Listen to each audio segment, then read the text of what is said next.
Hi friends, ఈ వీడియోలో 9 table with fingers. So first మన ఫింగర్స్ ని ఈ విధంగా కౌంట్ చేసుకోండి.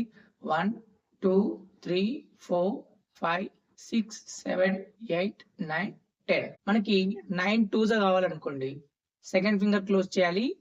సో క్లోజ్ చేసిన ఫింగర్ కి ముందు 1 ఫింగర్ ఉంది, క్లోజ్ చేసిన ఫింగర్ తర్వాత 8 ఫింగర్స్ ఉన్నాయి. 1 8 18. సో నెక్స్ట్ వచ్చేసి 9 3s.